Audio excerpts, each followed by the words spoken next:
дар як шаҳр бидуни маҳрам зистан ягон манъе намедонам илло агар ба ирдаш яъне ба обрӯш ба номусаш зарар бошад.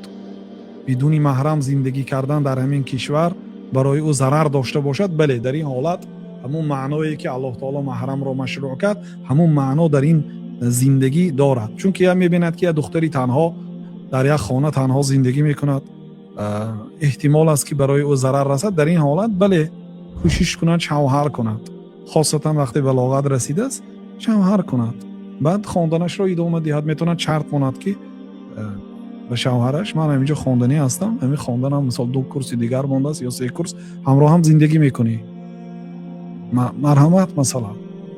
вақте ки касе шарт ба розӣ шуд бояд ба шарт вафо кунӣ. хеле не ки гирифта гирам, баъди гирифтан сони аллакай дига худам султон мешам, дига худам ҳукмрон мешам, гапи ман гап аст. ин гап хато. барои чи? барои он ки пайғамбар саллаллоҳу алайҳи вассалам гуфтанд ки аз ҳама ақде ки сазовор аст ки асаш ҳама ақд ба вафо кардан, ақд шартнома. я айюҳаллазина аману ауфу билуқуд, фармони Аллоҳ таоло аз сураи моида ояти 1. Аллоҳ таоло мегӯяд ки онҳое ки имон овардед ба ақдҳо вафо кунед. умуми ақдҳо, ақди хариду фурӯш аст, ақди иҷора аст, ақди корфармоию кор аст. кадом навъи ақд бошад шумо ба ақдҳо вафо кунед. ва аз ҳама бузургтарин ақде ки сазовор аст ки вафо кунед, ин ҳамун ақде ки ба номи Аллоҳ як чизи ҳаром барои шумо ҳалол шуд, яъне никоҳ.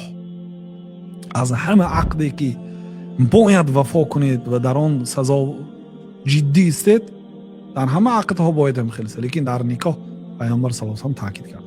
яъне гуфтед ки ман хонданата иҷозат метиҳам, гуфта гирифтед, бояд хонданаша иҷозат диҳед, лекин бо ҳамун шарту шурути шаръӣ ки яъне ҳиҷоб дошта бошад, ба кори гуноҳ даст назанад. ҳамин хел.